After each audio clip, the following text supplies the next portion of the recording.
Some memories are heavier than others.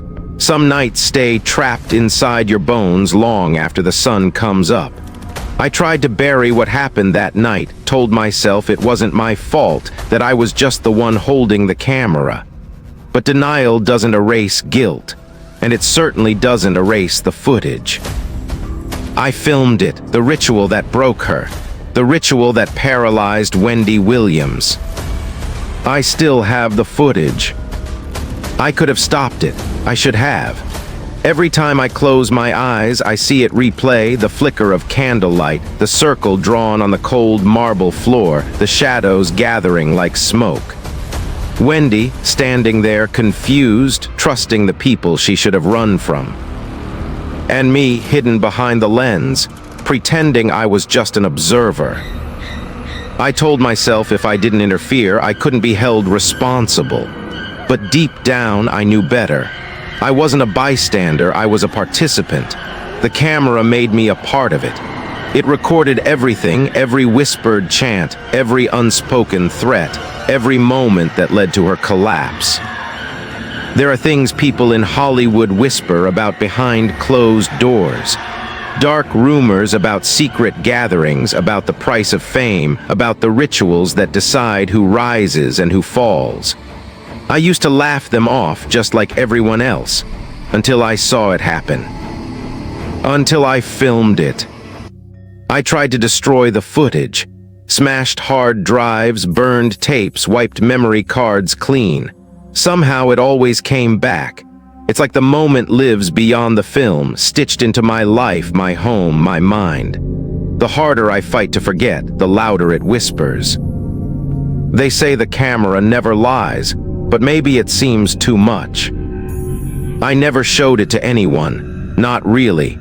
A few late nights I thought about uploading it, sending it to a journalist, and handing it over to someone who could make sense of it. But every time I got close, something would happen. A power outage, a corrupted file, a warning text from a blocked number. And there's the fear, of course, fear of what might happen if the wrong eyes saw it. Fear that someone or something would come looking for it, for me.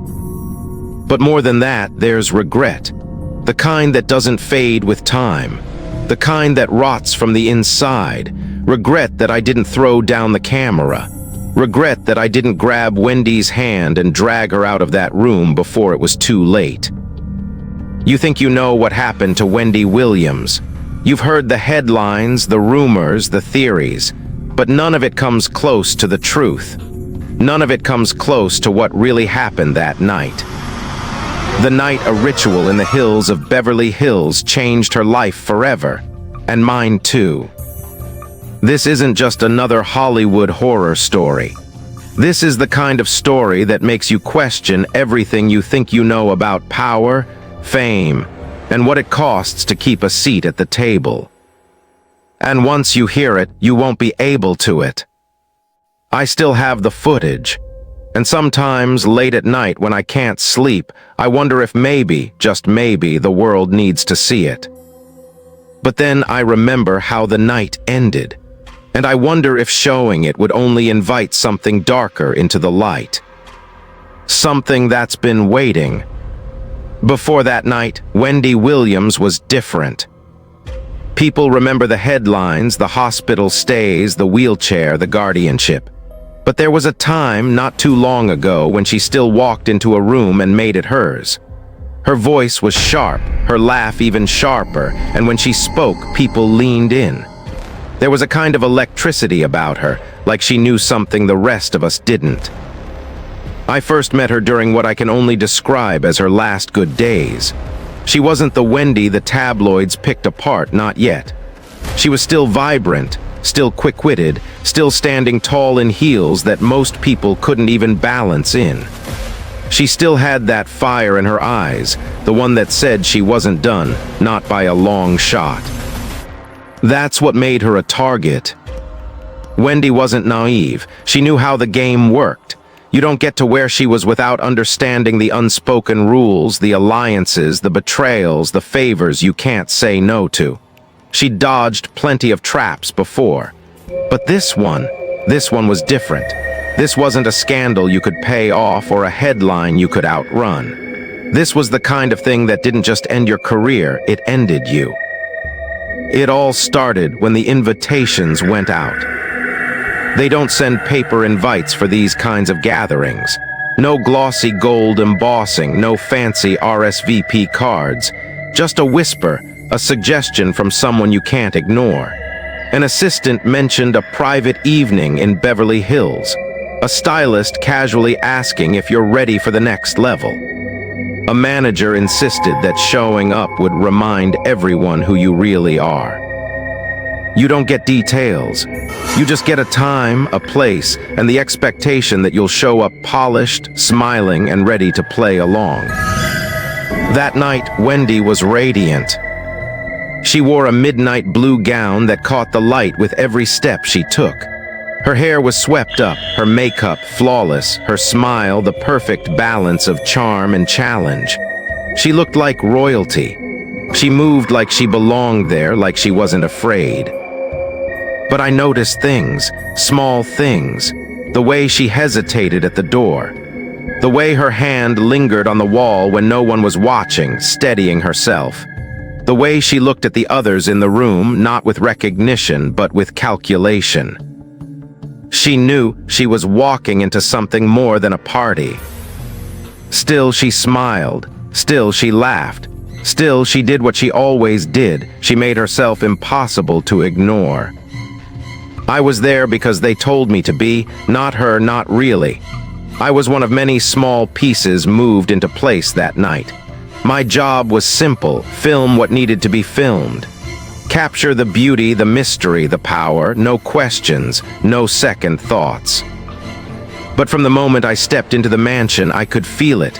A weight in the air, thick and buzzing, like the whole place was holding its breath. It wasn't just the opulence, the marble floors, the towering glass walls. The infinity pool lit up like a sapphire in the backyard. It was something else, something older, something hungry. The guest list wasn't public, but you could guess the names. Faces you'll recognize from red carpets and award shows, from the covers of magazines and the trending tabs of gossip sites. All of them glittering, laughing, drinking, but their eyes were sharp, restless, predatory.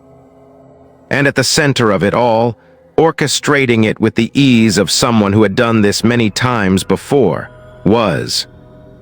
She moved through the crowd like a queen surveying her court. Every smile was precise, every touch calculated. People parted when she passed. They leaned in when she spoke. They laughed when she laughed. Wendy saw it too. I caught her watching more than once, her gaze thoughtful, almost wary. If Wendy had any doubts about the night, she hid them well. She played the part perfectly, sipping champagne, tossing out sharp jokes, flashing that smile that made you feel like you were in on the secret. But every so often, when she thought no one was looking, her face would fall, just for a second, like she was bracing for something she couldn't name. The sun dipped below the horizon and the party shifted. The music softened. The laughter grew quieter. The crowd thinned and thickened at the same time, people clustering in small groups, whispering, glancing toward the sprawling backyard and the dark hills beyond it. That's when they started gathering. Not everyone was invited past the velvet rope. Only the chosen few, the ones who knew the rules, the ones who had already paid their price or were about to, led the way, her hand grazing Wendy's arm as she passed, an unspoken summons. Wendy followed. I followed too, my camera steady, my hands trembling just slightly. The backyard had been transformed. Gone were the lights, the glittering pool, the noise. In their place was a circle. Simple, bare, carved into the stone patio with a precision that was almost surgical. Candles flickered at the points of the circle, their flames sharp and white, not the warm yellow of normal candles. They didn't smoke. They didn't sway. They just burned, steady and unnatural. In the center of the circle, a chair waited. Ornate, heavy. It looked ancient, something dragged out of a forgotten cathedral. It didn't belong there, and neither did Wendy. But she stepped forward anyway, her heels clicking against the stone, her gown whispering around her ankles. She doesn't smile now. She didn't look around. She just walked to the chair and sat down, folding her hands neatly in her lap. The crowd formed a ring around the circle, their faces half-lit by the strange candlelight. Silent, expectant. I lifted the camera, the lens focused, and the footage that still haunts me began. There's a kind of silence that feels alive, heavy, watching. That was the silence that settled over the backyard. Wendy sat perfectly still in that chair, her back straight, her hands clasped tight enough for her knuckles to turn white. The crowd circled her, their faces smooth, composed, almost reverent. No one spoke. No one dared.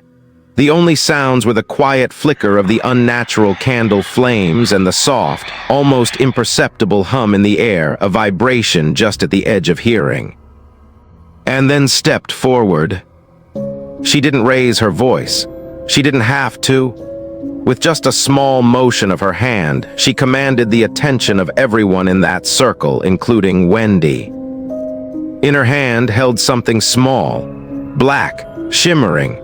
From my angle behind the camera, it looked like a stone, but not like anything you'd find in a river or on a beach.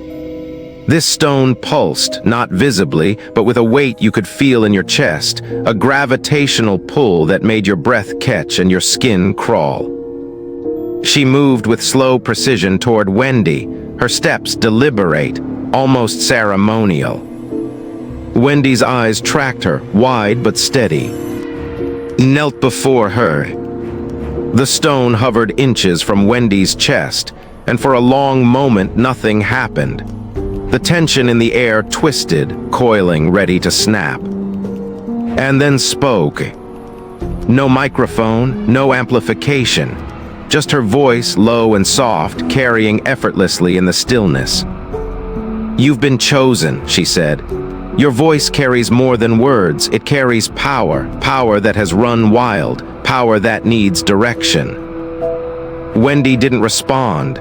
She just stared, her lips pressed into a thin line. Smiled, not the warm, familiar smile millions of viewers knew. This smile was different, sharper, colder, like she knew Wendy had already lost. "You've resisted long enough," she said, "but no one resists forever." She pressed the stone against Wendy's chest, gently, but with the finality of a nail being driven into wood. Wendy flinched, barely, a twitch of her shoulders, a sharp intake of breath, but she didn't move away. And that's when the change started. It was slow at first. Her fingers unclenched, her arms dropping to her sides. Her head tilted just slightly, like a marionette with a string cut loose. Her eyes, God, her eyes, they glazed over, losing that sharpness, that fire that had made her Wendy Williams. She sagged into the chair, the strength draining out of her in real time. I kept filming, my hands frozen around the camera. I told myself to stop, to lower it, to walk away. But I didn't, I couldn't. Because the worst wasn't over. Stood and stepped back, and out of the shadows came others, faces I recognized, faces the world would recognize. Some of the biggest names in entertainment, media, even politics. They formed a new circle inside the old one, their eyes locked on Wendy, their hands rising slowly in unison. And then they began to hum. It wasn't a song, it wasn't a chant. It was a low, droning sound, primal and unsettling, vibrating in my chest, my bones. It made the air shimmer. It made the flames of the candles stretch taller, sharper. Wendy twitched. The hum grew louder. Her hands, limp a moment ago, jerked suddenly, spasming against the arms of the chair.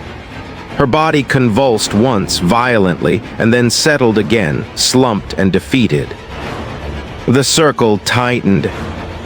The humming shifted, not louder, but deeper, heavier, the kind of sound you feel in the pit of your stomach, in the marrow of your bones. The ground beneath my feet seemed to pulse with it, a slow, terrible heartbeat. Moved closer once more, the stone still in her hand, now dimly glowing, a sickly dark light that seemed to pull the shadows closer.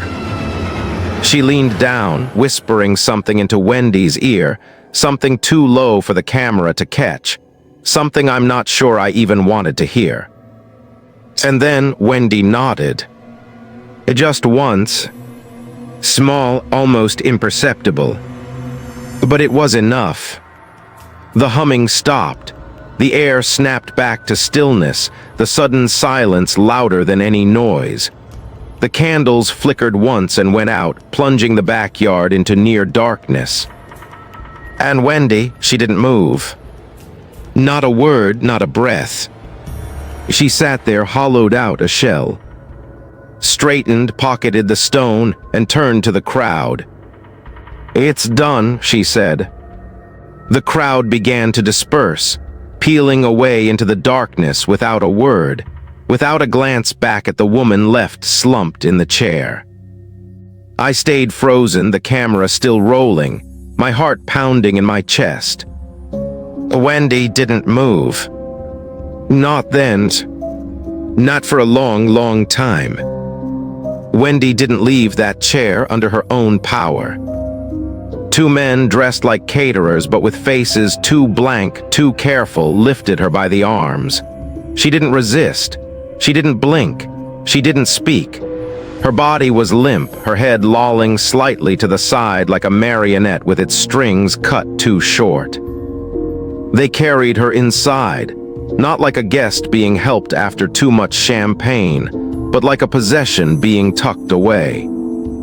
I kept the camera rolling, my hands numb, my breath shallow. My mind is screaming at me to move, to do something, but I didn't. I couldn't. And neither could Wendy. In the weeks that followed, the story that hit the press was a familiar one. Wendy Williams hospitalized for exhaustion, they said. Complications from previous health issues.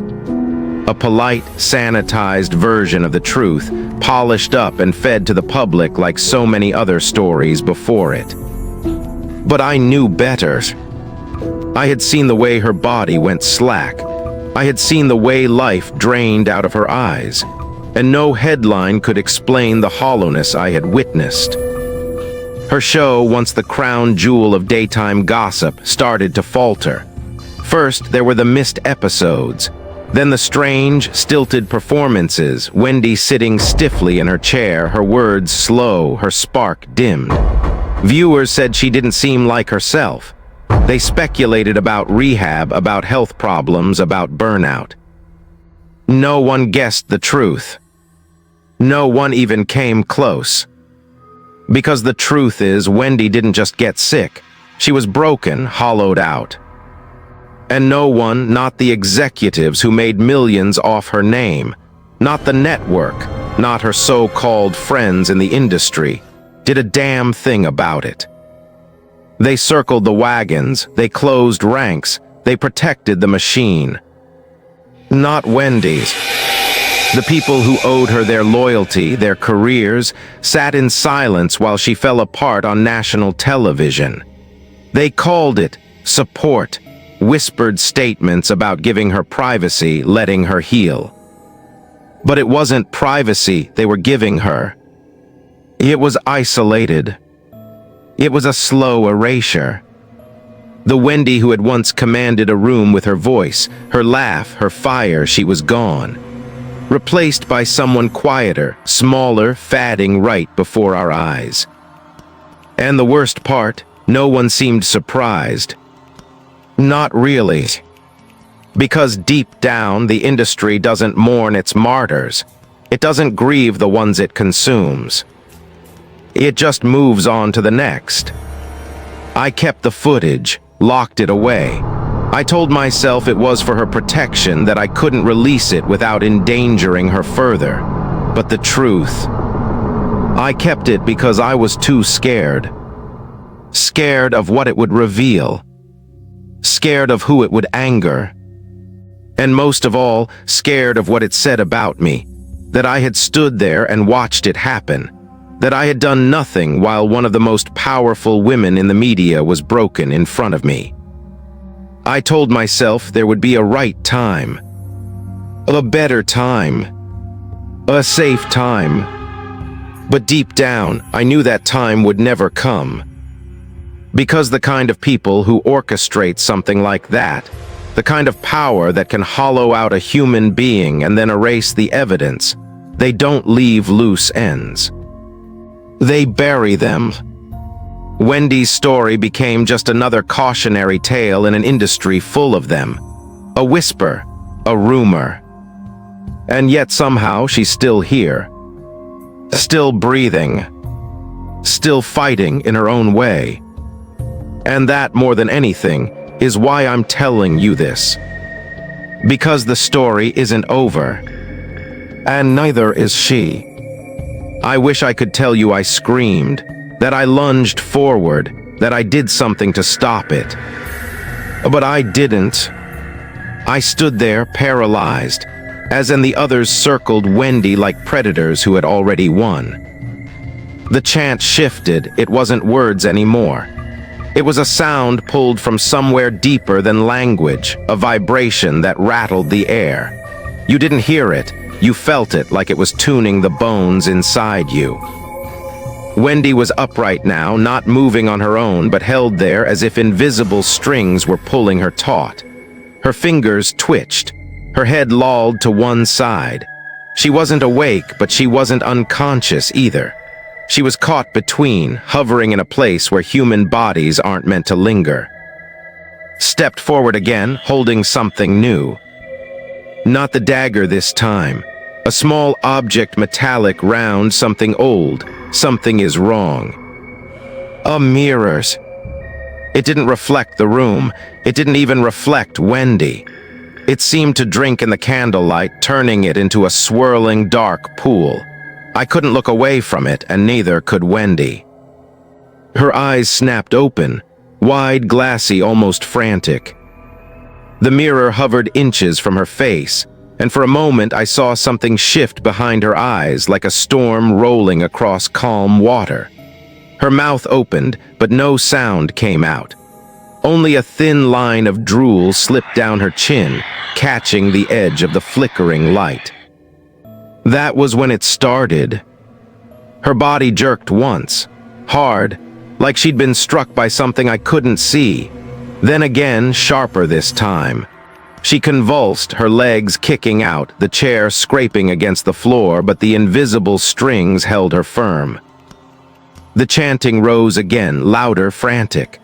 The candle flames spiraled higher, throwing monstrous shapes on the walls. Wendy's face contorted, pain, fear, confusion, all flashing across her features in a grotesque ballet. And then suddenly calm, a terrifying calm, her muscles slackened. Her chest barely moved. I watched in horror as the skin around her eyes darkened, not like bruises, darker, deeper, almost hollowing. Like something was reaching out from inside her, trying to claw free. The mirror pulsed once, and Wendy broke. She gasped, sharp and guttural, a sound that didn't belong to her. It was lower, heavier, almost inhuman. Her head snapped back, her mouth stretched open too wide, her eyes rolling up into her skull. And then silence. Utter, suffocating silence. Lowered the mirror. The other figures stepped back in perfect unison, as if whatever they had summoned needed space. Wendy slumped forward, not limp but changed. Her hands twitched once. Her fingers curled into the arms of the chair, gripping hard enough that her nails splintered against the wood. I don't know how long I stood there, staring. Long enough to see her lift her head. Long enough to see her blink, slow, mechanical, and fix her gaze not on the figures, but on me. For a split second, I thought she recognized me. I prayed she did. But there was no recognition. No anger, no pleading. Just emptiness. As if the woman inside her had been gutted and something else had taken its place. And in that instant, I knew, deep in my marrow, Wendy Williams wasn't Wendy Williams anymore. And I didn't do a damn thing to stop it. I don't remember leaving. I don't remember how I got out of that house, past those heavy doors, down those endless hallways lined with shadows that still feel like they're clinging to me. But I made it to my car. I remember the key trembling in my hand, the ignition coughing to life, the headlights carving a path into the night. I remember driving, not toward home, not toward anywhere in particular, just driving like if I kept moving fast enough, the memory wouldn't catch up to me. But it always does. It catches me in the quiet moments, when the world slows down and the noise dies away, when it's just me and the dark. Wendy was gone after that night. Not missing, not physically, but whatever light she had, whatever fire, it was snuffed out. You could see it on the news, in her interviews, in the way she smiled without her eyes.